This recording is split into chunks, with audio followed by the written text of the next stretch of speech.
Hi friends, எல்லாம் எப்படி இருக்கீங்க? Welcome to Manivannan Renuka channel. இன்றைக்கி பாப்பாவை கூட்டிகிட்டு சேலத்தில் இருக்க எக்ஸிபிஷனுக்கு கிளம்பிட்டாங்க. போனதுக்கப்புறம் தாங்க தெரியுது இன்றைக்கி சாதாரண ஒரு அவுட்டிங்காக இருக்கும்னு நினச்சேன். ஆனால் பாப்பாவுக்கு வேறு லெவல் எக்ஸ்பீரியன்ஸுங்க. ஒரு புது எக்ஸ்பீரியன்ஸான டேவாகவே மாறிடுச்சு. உள்ளே போனதுலேருந்து அவளோட எக்ஸைட்மெண்ட்டை நீங்கள் பார்த்தாலே தெரியும். செம்ம ஜாலிங்க அவள். ஆமாங்க, நான் இதில் நிறையா கற்றுக்கிட்டேன்.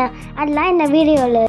ஆமாங்க, பாப்பாவோட எக்ஸைட்மெண்ட்டை பார்த்தாலே உங்களுக்கு தெரியும்னு நினைக்கிறேன். எதை பார்த்தாலும் அம்மா இது என்ன, இது எப்படி ஒர்க் ஆகுது அப்படின்னு கேள்வி கேட்டுட்டு நிறைய சயின்டிஃபிக் திங்ஸ், எக்ஸ்பெரிமெண்ட்ஸ், மாடல்ஸ் எல்லாத்தையும் அவள் வந்து கற்றுக்கிட்டா. பாப்பாவை நாங்கள் நிறைய தடவை எக்ஸிபிஷன் கூட்டிகிட்டு வந்திருக்கோங்க. அப்போல்லாம் வந்து பாப்பா கொஞ்சம் குட்டி, இப்போ கொஞ்சம் வளர்ந்துட்டா அப்படிங்கிறதுனால அவள் நிறைய நல்லாவே எக்ஸ்ப்ளோர் பண்ண வந்து விரும்புகிறா. சரி, இந்த ரைடெல்லாம் எங்கே போக முடியும், எக்ஸிபிஷன் வந்தால் மட்டும்தான் போக முடியுங்கிறதுனால நாங்கள் அவ்வளோ உட்கார வச்சோம். அங்கே பாருங்கள், செம்ம எக்ஸைட்மெண்ட்டு. டிக்கெட்டை வாங்கிட்டு ஒரே ஆட்டம் தான். ப்ரைஸஸ்மே பார்த்திங்கன்னா கொஞ்சம் அஃபோர்டபுளாக இருந்தது. அவள் ஃபன்னுக்கு வந்து அளவே இல்லைங்க. ரொம்ப ஜாலியாக, கொஞ்சம் கூட பயமே இல்லாமல் ஜாலியாக எல்லாத்துலேயும் சுற்றிட்டு இருந்தா. ரொம்ப ரிஸ்கியானதுலாம் நான் உட்கார வைக்கலங்க, எனக்கு கொஞ்சம் பயம். அதே மாதிரி குழந்தைங்க வந்து புக்ஸில் நிறைய படிக்கிறாங்க இல்லைங்களா, அது எல்லாத்தையும் இந்த மாதிரி நேரில் லைவாக பார்க்கும்போது பார்த்திங்கன்னா இது ஒரு வித்தியாசமான எக்ஸ்பெரிமெண்ட்டாக தான் இருந்தது பாப்பாவுக்கு.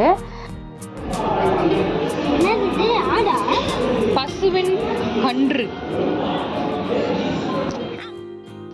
இதெல்லாம் பாப்பா புக்ஸில் தானேங்க பார்த்துருக்கா. அவள் லைவாக பார்க்கும்போது அது ரொம்ப ஆச்சரியமாக பார்த்துட்டு இருந்தா. இதெல்லாம் வந்து டிஃப்ரெண்ட் ஸ்டேஜஸ் ஆஃப் அந்த பசுவோட கரு.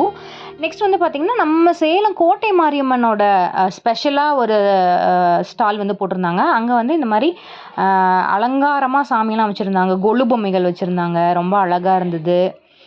மீன்வேல் நடுவுலையே எனக்கும் பசிக்கும்ல அப்படிங்கிற மாதிரி ஒரு குல்ஃபி கேட்டா, அதனால் வாங்கி கொடுத்தாச்சு. அவ்வளோதாங்க, ஃபன்னாகவும் அதே நேரத்தில் லேர்னிங்காகவும் இருக்கிற மாதிரி ஒரு நாள் அமைஞ்சா. அதை விட சந்தோஷம் எங்களுக்கு என்ன இருக்க போகுது. அதை விட பாப்பா நிறைய விஷயம் ஃபஸ்ட் டைம் பார்த்தா. நாங்கள் 3 பேரும் சேர்ந்து ரொம்ப ஹாப்பியாகவே இந்த டேவை ஸ்பெண்ட் பண்ணோம் அப்படின்னு தான் சொல்வேன். அப்புறம் என்ன, வேறு ஒரு இன்ட்ரெஸ்டிங்கான வீடியோவில் சந்திக்கிறேன். பாய்.